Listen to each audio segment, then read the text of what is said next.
our sense of knowledge there. So this is a sin of omission. We've omitted doing the proper things. But the sins of commission, we know very well that we've hit that bottle too hard. Our heart's going out on us, and our child's heart would be weaker and weaker. If we smoke too heavy, whatever we do is not right. That's a sin of commission.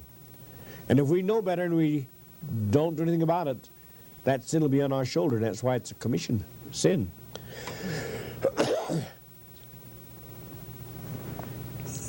This sin of omission and sin of commission is one that goes down to the third and fourth generation, you remember.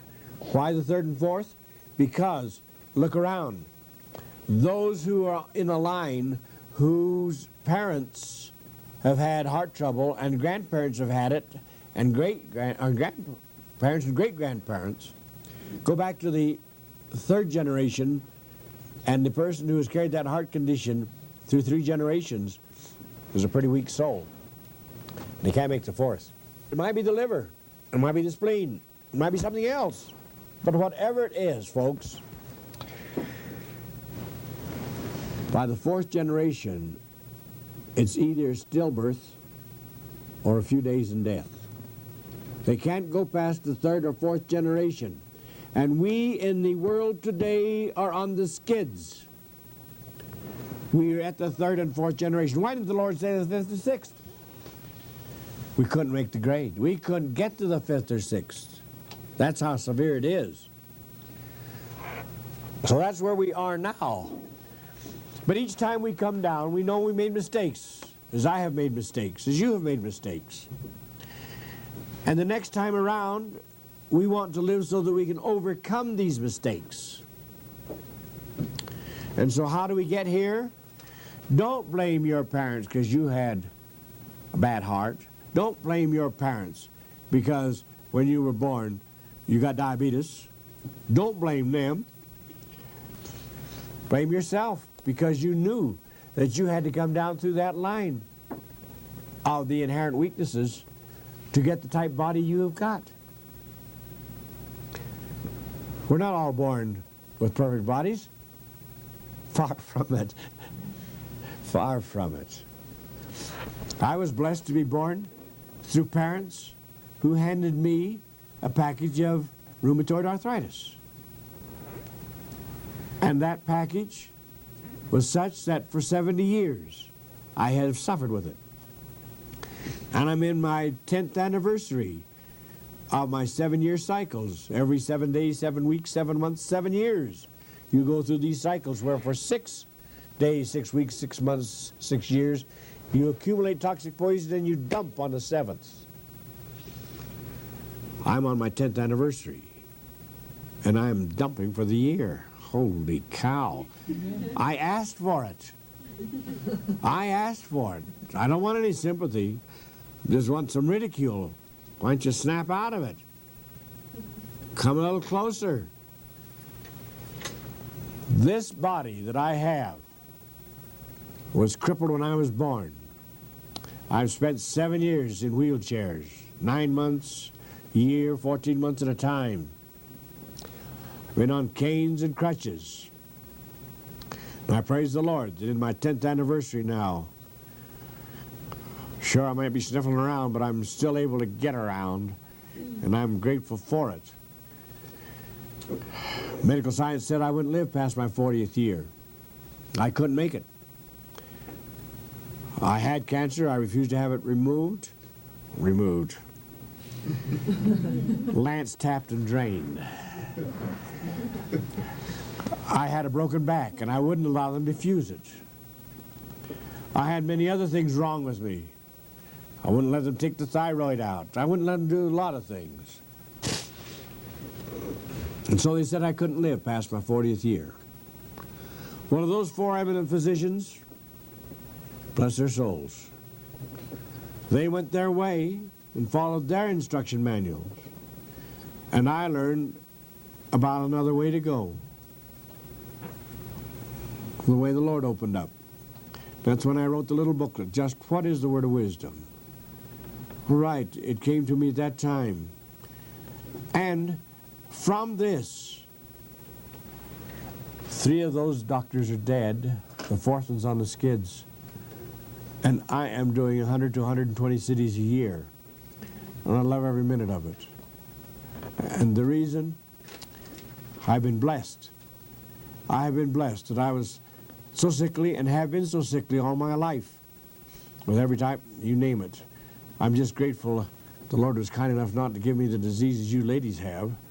That added on, I couldn't have made the grade. I'm glad that I came through the channel I did. All right, so this whole thing is to give us a lesson and teach us. I have been taught this way, and in teaching, I pray that I can pass it on, and so that we won't have our sins of commission and sins of omission. We are talking on the principle of preparing the body so that it can have long life. I'm going into a principle now that is understood by many, and it's time that it's understood by more. And that is the power of the human body operating on electricity. The human body, surely we have to eat, we have to do a lot of things to keep it going, but it is powered by an electrical energy. 35 years ago, I was teaching this, that sure, we have to use certain foods and certain herbs and different things, but unless the body was kept clean, the electrical energy would not do the job that it was supposed to do. Well, I was quite highly ridiculed by an electrical engineer who told me that the thing was a fallacy. And I said, I don't care how you feel about it, I know it's the truth. Just before he died, not too long ago, he notified me that he wanted to talk to me. He said, we haven't seen each other for years, but he said, if you could come down to my laboratory, I'd be glad to spend some time with you if you can spare it. I will come, and I did. He said, you taught the principle years ago that the body operates on electrical energy. And he said, I ridicule it. But he said, since that time, he said, we have equipment finely enough calibrated that we can measure the number of amps or ohms that go into any specific organ of the body. And if we find that the liver or the heart or the kidneys are not using as many ohms or amps as they should, that they are in malfunction. And we have used it just the opposite of what you have said. We are now finding this is a diagnostic equipment. And he said, I wish to apologize. He said, because you were right from the very beginning. Now, this man was the one who invented the bouncing bomb. He was the one that transferred the German death ray during World War II to a life ray by reversing it. He did a lot of amazing things, but he was close to death before he finally found that we were accurate. And here is the principle. The atmosphere around us is a little congested here, but nevertheless, we have the universal power here.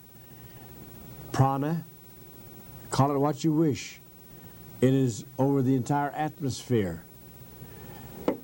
Oftentimes you'll notice a small infant or a small child will be playing with another one that you can't see, but they will be talking back and forth, and you think that you have a pixelated biological reproduction. It isn't that way at all. When born, we have a small opening in the top of the head, a soft spot. You know, you don't go punching that. That soft spot finally grows in. But that is the opening for letting the prana, or the universal power, come into the body through this, which is the opening to the third eye. As the power comes in, it goes on into the brain, down the spine, and hits the chakras and covers the entire body with electrical energy. As the child grows, the soft spot becomes hardened, and yet the pattern is left there, and it is an open door. And it can get the energy it needs through this area. But through improper living, we close that door. And that door is open with all of us if we'll learn how to use it. This particular opening must be kept clean and clear. If it isn't, we are in trouble. We get the energy from the atmosphere, and there's plenty for all of us. There's enough for everybody. And all we have to do is accept it. And it comes through the spine, through the chakras, but it has to be, and this is the important part, grounded out. If it is grounded out properly, we're fortunate, because now we have a steady stream of electrical energy coming through the body, feeding it with electrical power, and out through the ground. Do you know, it hasn't been too long since the Japanese had outlawed rubber-soled shoes for their children, and this was an illegal thing to put rubber-soled shoes on Japanese children because they knew of this electrical flow. It is so important. We should have our shoes and stockings off and going barefooted in either the lawn or in soil or sand or something every day. This makes the contact far better if we will keep it going clear. People have come to me with insomnia so many times. I have had so many patients of all ages. They walk the floor all night, they can't sleep, afraid they're having to go to the asylum. I remember one old gent down in southern Utah. He was up around 80 years of age, and he had walked the floor every night, month in and month out. It wasn't only hard on him, but he was irritating the whole family. They'd be kept awake with him walking the floor. His son had heard one of my lectures and had passed the word on to the old gent. And the old fellow wouldn't do it for some time. So one night he was so beside himself, he said, "All right, I'll do it. Can I just take my shoes off and go in my stocking feet on the floor here?" And the son said, "Dad, if you're going, let's go."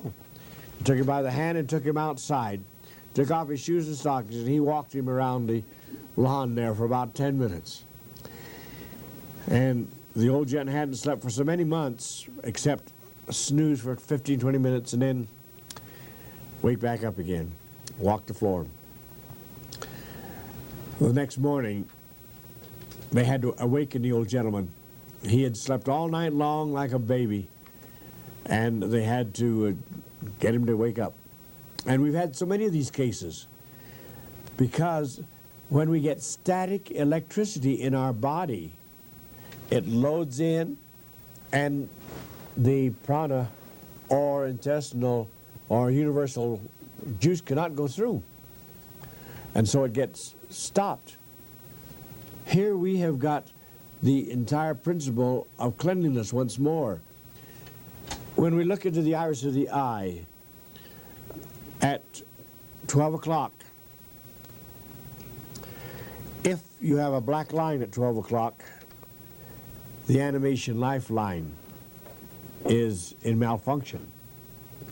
Now, and looking into your eyes, you see I'd have to have a light and a glass and 35. I mean, I've got to have a light and a glass. All right. I tell you, iridology is one of the important things to learn. But when it is 12 o'clock dark, it means that someone has to wake you up in the morning. Someone has to get you moving, or you just stay home, won't even get to work, won't do anything. But here is one of the important things, is to get the static electricity out of the body and don't let it foul up. When we get too much static electricity in, we also help keep the mental institutions active. We put more people to work. This is a principle that has been getting wider and wider coverage. And I was so pleased within the last couple of weeks to get this report from Japan that they will not legally allow a Japanese child to go in rubber-sole shoes. Be sure that if you're walking, you have a leather sole, you have moccasins, or you have some fibrous material. Do not use nylon.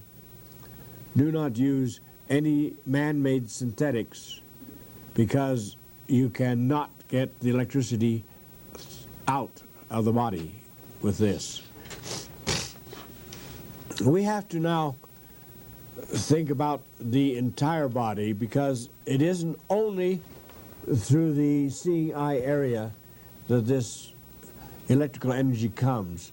It will also come through the skin. Through the skin, which is our second set of lungs, really. 60% of all oxygen that goes into the human body is from the chin down. 60%. And so we have to start thinking about keeping the body clean. If the body becomes grimy, loaded with oils, it can't breathe, if the skin is dirty, if it has not been taken care of properly, you're not going to be able to breathe through that skin. Skin brushing is extremely important, but that skin brushing must not be done with a nylon brush. It must be done with a fibrous brush of natural fiber or bristle or something of this type. If the skin is brushed thoroughly, it will accentuate the electrical energy and the breathing possibilities. As we perspire, the skin gets, the pores get filled up and clogged, and we've got to keep a clean body. That's why we should have a bath every day we live, a hot and a cold one. A hot one to loosen up the accumulated mucus and the filth that's in the body, and then a cold one to close the pores. There are certain types of fibers that we should not wear. The type we should wear, as many of you know, is cotton, wool, linen, and silk. Silk is superior. It's the greatest of all. It comes from life itself, from the silkworm, who uses live material, which is the mulberry, to make the silk. Live mulberry. And so silk is the most perfect one for breathing, and it is the most perfect one for long life. It is great. Your wools, your cottons, your fibers from animals, but never use man-made synthetics. Never use nylons, aquilons, and things of this type. They do not breathe.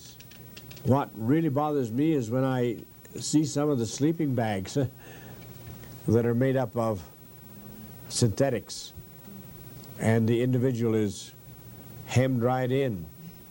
You know, you can take any individual and put them into tights, nylon tights, from the neck down over the whole body, hands, feet, and the whole system.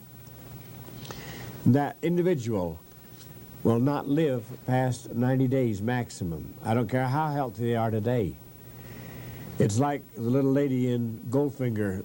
They painted her body gold. She died. And that's what's happening when you're wearing synthetics. Now, if you've got synthetics on, don't take them off right now. But do a little bit of thinking about it. We have got ministering angels and we've got destroying angels. And the ministering angels are the ones that go in and do it right. And the destroying angels are the ones that go into the sick room and put beautiful synthetic bedding over them, and beautiful synthetic night clothes, and beautiful synthetic death. Just think of this for a little bit. We have today more and more cotton and silk and wool coming on the market. And I'm so grateful for this. Do you know, I remember the days when we would have to travel to many stores to find me a cotton shirt. They were all synthetic or a blend. But today there's more and more cotton shirts. In fact, I used to go down to the Veterans of Foreign Wars and the disabled veterans and the Mormons and the Catholics. I went to any of them to get my white shirts. I'd find the right size and find one that wasn't too badly worn. And I would take it to my shirt laundry, get it cleaned up, and I'd be back in shirts again with cotton shirts. Well, we've overcome this. I watch my underwear that is cotton and my hosiery that is wool. And my suits, well, of course I have my own tailor. His name is J.C. Penny. He has a good variety, but they're all wool. I can always get plenty of wool there, and it helps. But if you wear these natural fibers, you'll find that life will be a lot better. It'll be so much nicer. This is one of the most important things I can tell you, is watch the flow of electrical energy into your body. When you have synthetics and nylons on, you're cutting off over 60% from the body itself and stifling that which is in the body and can't get back out again. So the whole picture is such that this is one of the cleanest parts of the body, the system to carry the electrical energy that we've got to keep clean. The next thing is we have got to keep exercise. Now, there are many ways to exercise, but no one is exercising properly if they exercise past time of fatigue. And that's the whole key. As long as you stop at the time of exhaustion or fatigue and rest, the key is there. You got it. I have watched, I remember in high school, I ran, and when I got tired, I was pooped, and I quit. Well, I was so dumb, I was smart. One of the fellows that was with me, he was going to run, and he kept running until he dropped. And it took him weeks to get him out of the hospital. He had overdone. So don't overdo. So exercise is extremely important. Of course, I boast anyhow that I always have a regular exercise I do, and that is 100 push-ups a day, and it's a 200-pound push-up. Yes, that's me. I get out of the chair 100 times a day. But actually, we have a little bouncer. The kids bought me one. It's so big around, and every day I'm home, I'm on that bouncer, and that's one of the greatest exercises that I can get. But you've got to have exercise. Walking, getting around and breathing deep, all these things are so important. We are now going into a little bit about diet. This part is extremely important because this is what kept them alive for 1,000 years. We've got to tap into this now. Fruits, vegetables, grains, nuts, and seeds. And how do we get them? How explicit must we be on just how we use them?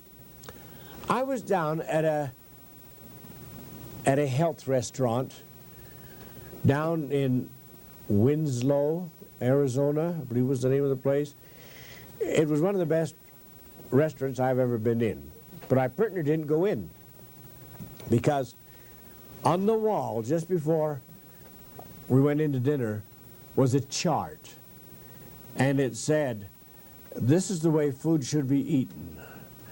Don't mix these foods with these over here, and by no means allow these and these foods to be combined. It's all right to mix some of these and these over here. Well, I was now ready to get my attorney from Pittsburgh in to help me. I was getting so confused. I didn't know whether I should go and eat anything. I was afraid I'd kill myself from that chart. We make things so complicated. We make things to a point that we lose all desire to eat. We lose the fun of eating. Well, I learned a lesson, which I think is so important, a number of years ago. After I had left